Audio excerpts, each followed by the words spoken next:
All right, let's see here. Oh my goodness. That could have been pretty detrimental to the crank. Probably part of the problem.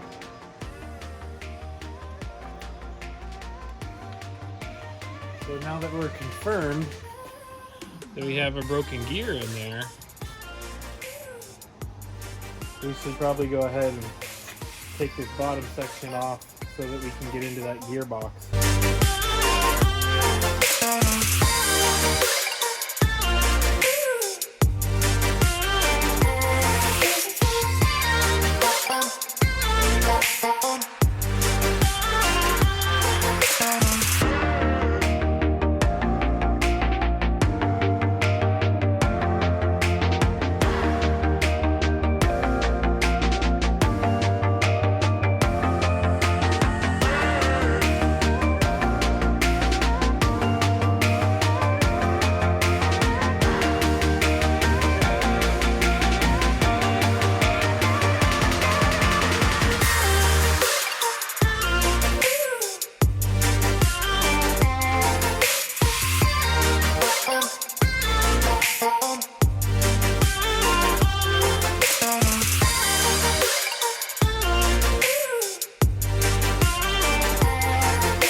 Alright, so I think I got it loose. When you do this, there is a bolt right there underneath the starter that you have to take out. Otherwise, if you don't get that bolt, she ain't coming loose. But I just laid down there and did it. And it's loose.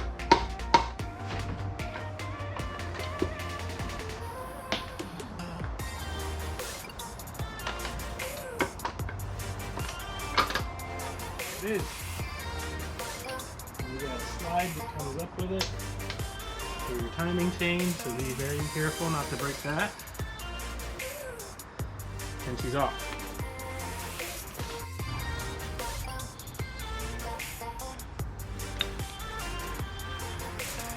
And that's why it would sometimes work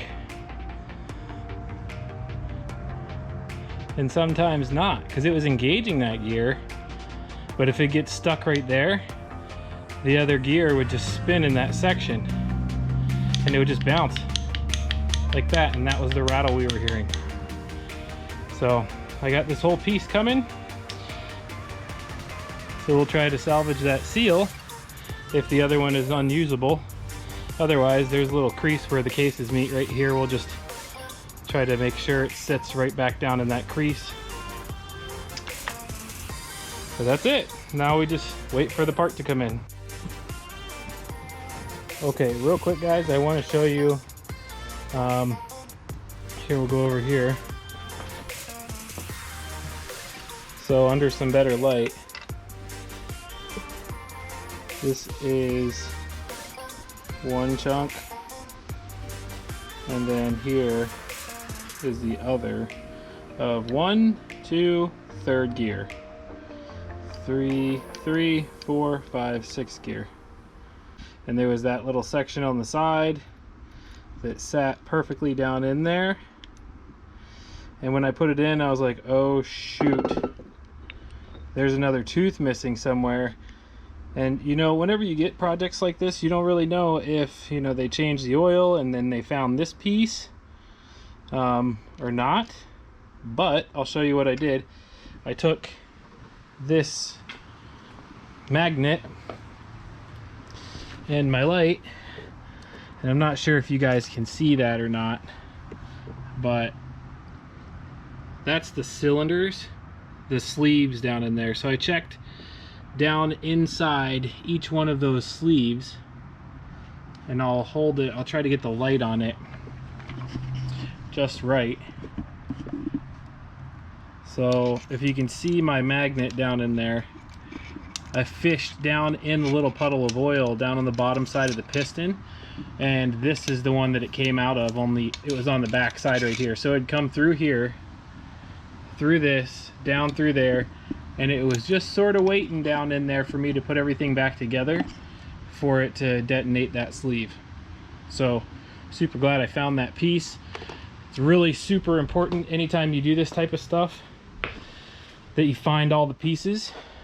Otherwise,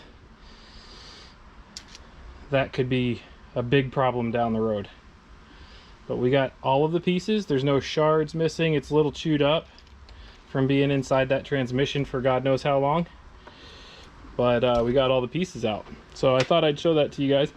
Also, this is how I took apart the crankshaft bolts and organized them. So this is the clutch side. That's the mag side. It says MAG underneath the bolts. Those are the ones I took off the outside on the top of the casing by the starter. And then from the top outside row, this is the one that was in a hole. That's why it's got a circle around it. And then inside from the top to bottom, like reading a book. So, and then check out these bolts. They're like threaded that go down into the case, and then where the camshaft set or the crankshaft sits, they're like a coarse thread. It's like a double torque bolt. Freaking nuts. I've never seen those, probably because a 1000cc engine is like, I don't know, 150 horses on a really compact platform, so they have to have all the reinforcements they can. All right, we'll see you whenever we get the parts.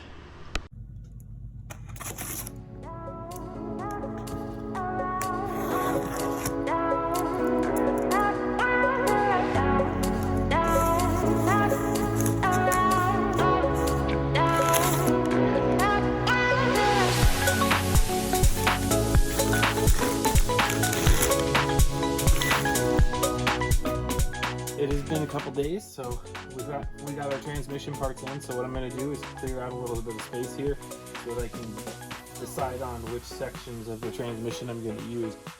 For now, I'm going to go grab them out of the box so we can lay them out. But let's clean this up first.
Make sure we got a good video or a good view of that, but you can see the chunks of that sprocket on this side, and then this is the replacement. So this one's cracked all the way through. That could have been so much worse. Huh.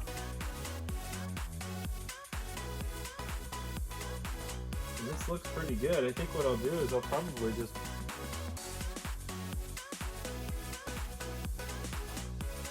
pull the seal off this side and use that whole thing. Let's check the bearings.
There's a little pin right here that sits right in this groove. And you turn that bearing into that groove. Make sure this is in this groove.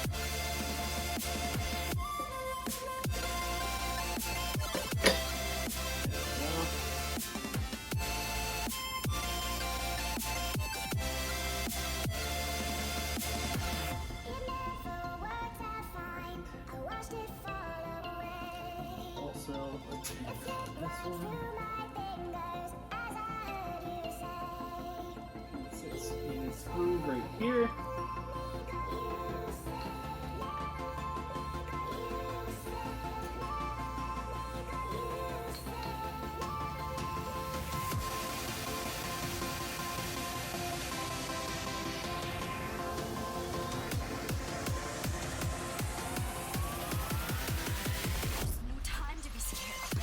We'll go around the outside edge of this, and then while that's setting up a little bit, we'll go clean up the case that goes on top of it.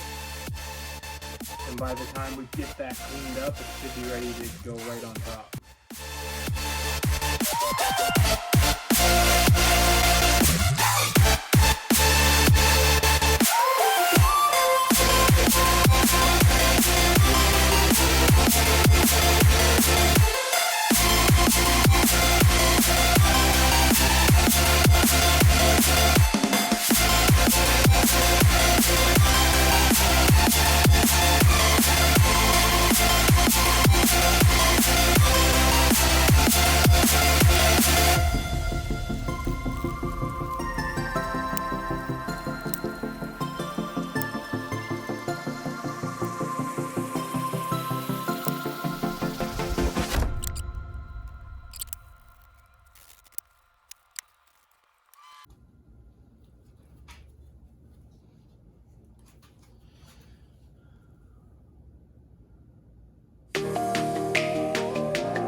Okay, so in putting this back on, first you want to make sure you have your oil pump chain out of the way. So pull that up out of the way. And then there is a weight on this. Looks like another oil pump timing is what I would guess. I haven't looked up the part, but there's a counter shaft weight right here. And I referred back to the pictures that I took of this before I took it apart, and this weight was facing down just like the bottom of the crank, so I think it goes in time with the crank. And since this is a little bit forward, I just set this one notch forward, so hopefully that doesn't create a problem. I have to put a little extra research into that before I put the engine back in, but we got it seated, and we'll go around and wipe up the excess gasket maker to clean that up a little bit and seal it up, and then throw those center crankshaft bolts in. Alright guys, we had to abort mission. I noticed that this had a balancer on it and had to stop to consult my owner's manual. Not only did it give me the foot-pounds to torque the crankshaft bolts to, which is 15 foot-pounds, 20 Newton-Ms or Newton meters. But right here, it also shows you that there's a marker, a timing marker on that balancer, crankshaft balancer, and the crankshaft right here.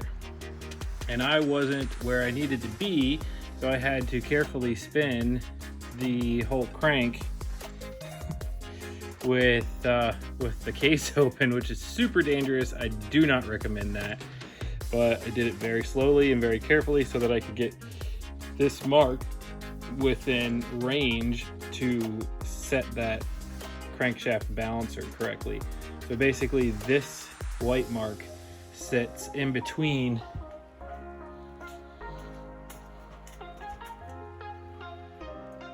those two white marks. So kind of like that. And that's how you know, like that. White mark, white mark, white mark. And that's how you know that you have your crankshaft in balance and the bike doesn't vibrate all over the place. So I cleaned off the gasket. We'll put a new gasket on that, and now that we know how to put it back in there, I should have paid attention to that before, but hey, you know, we're learning as we go. So now that we know what we're doing, we'll try that again.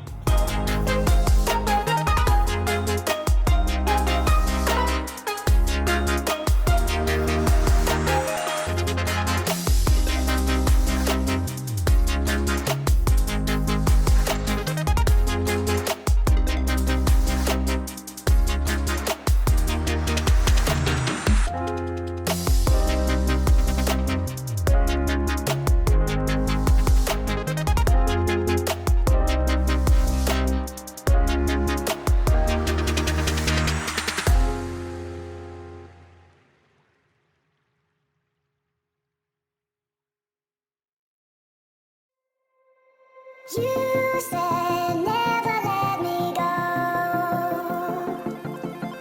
You said never let me go. You said never let me go. You said never let me go. You said never let me go.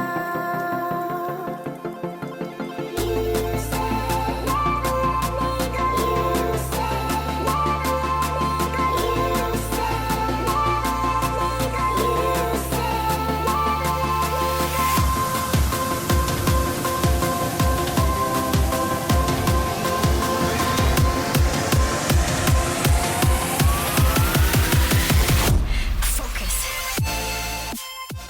Try to do this so that I don't cut off my head this time, just like I did on the last video.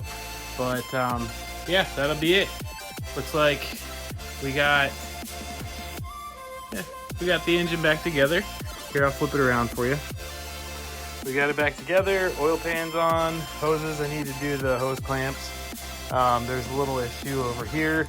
Got to find the home for this thing that's sort of just wiggling around. I might have to get it out, turn it right side up, and then figure out what the deal is. I might have to pull the clutch out in order to fix that because a little washer came out that's sitting over there. Also got to reinstall that gear over here and the starter on the other side. So what we'll do is we will make an adjustment in our stand here so that the oil pan will sit down in there, and flip it over, or maybe we'll put it on top of that tire. Either way, we got the bottom end back together. Transmission is in and spinning freely.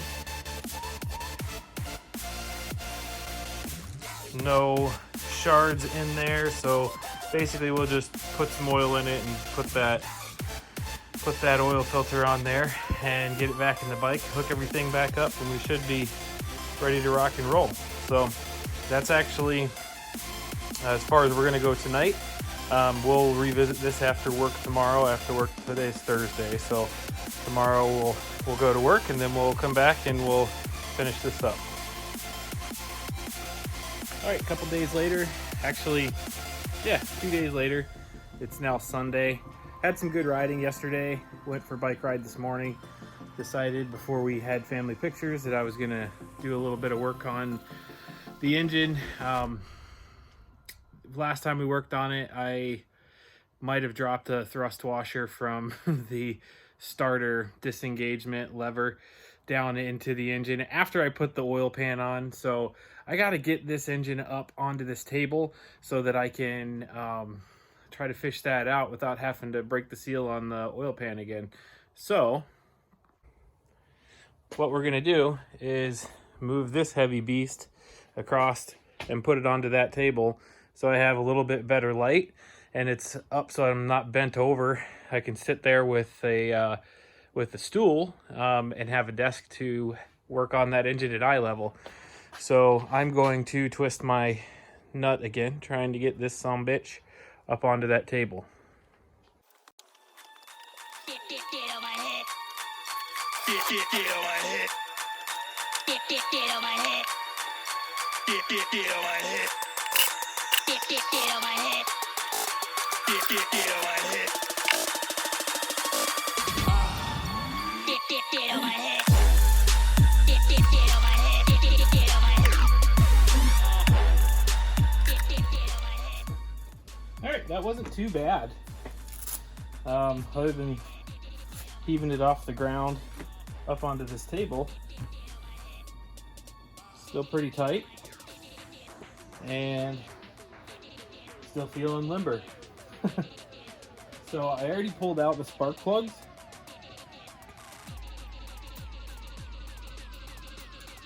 This is what they look like. I don't think they've been changed in 20,000 miles, and that engine ran hot. So time to change those puppies. Totally weird. It's like a Denso. This is a Denso, but I got the NGK version.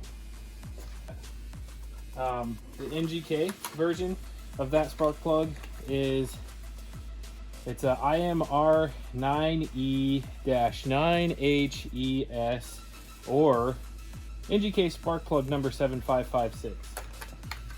It's a laser iridium, and they're about 20 bucks a piece. So that was kind of a bitch. A little expensive, but these, I mean, they're high mileage plugs.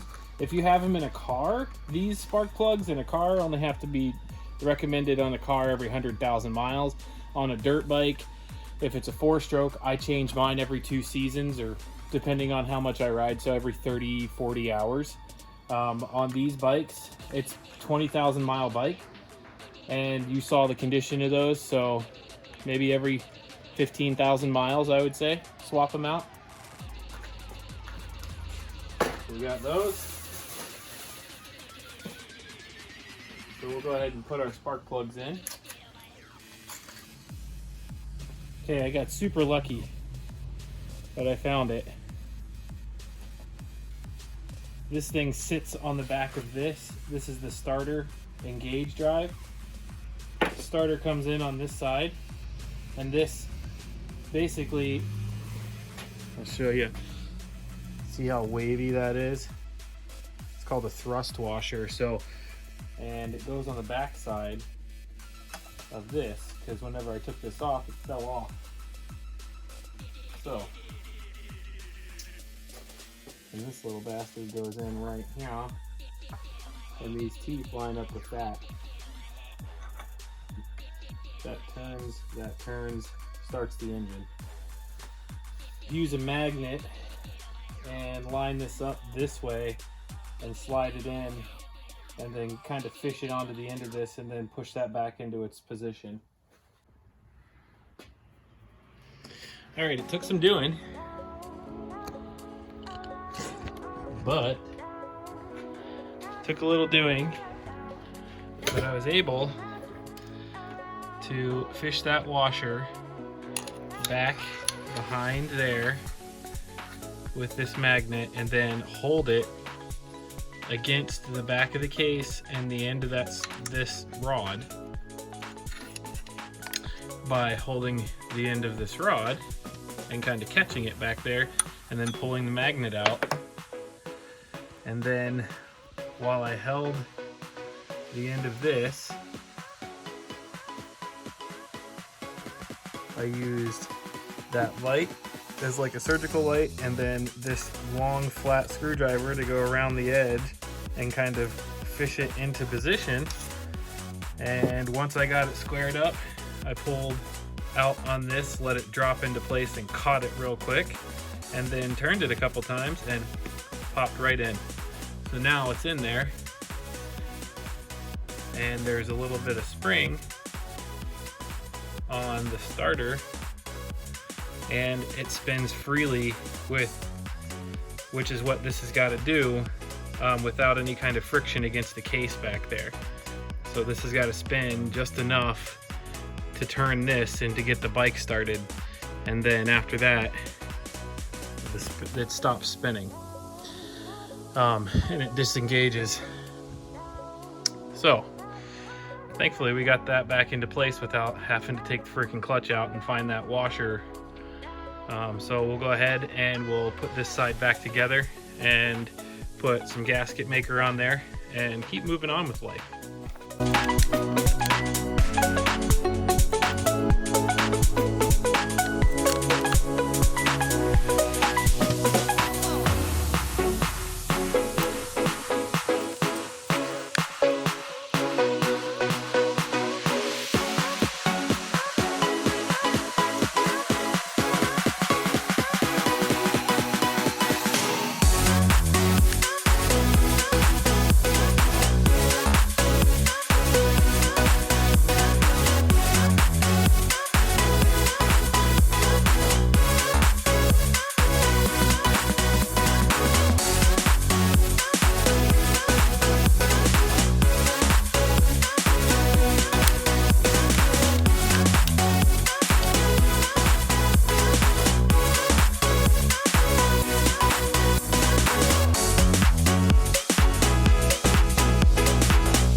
Cleaned up the other side, got that clutch plate or clutch cover put on there. Now we're here on the mag side. I did the exact same thing. I went and cleaned up the mag, the stator cover, and put some sealer on it, and then cleaned up around here. Now we'll just slide this thing on top of that.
Alright, sorry for the crappy angle, but my phone died. So, kind of where we are. I got it situated in there. And I think I'm going to end up having to put this back one on first, and then pulling the jack out and using the other jack to kind of lift it up. And as I lift it up on a piece of wood underneath it, it should just sort of teeter, like hinge on that one and come back up in like that. So I'm going to try to get that bottom one done first, like slid through first, and then once I push up from the bottom, I'll be able to carefully guide it up and it'll just go like that.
as you can remember, if you refer to the original video where we took the engine out, the spacer goes on the right side of the bike. So the bolt with the spacer is on the right side.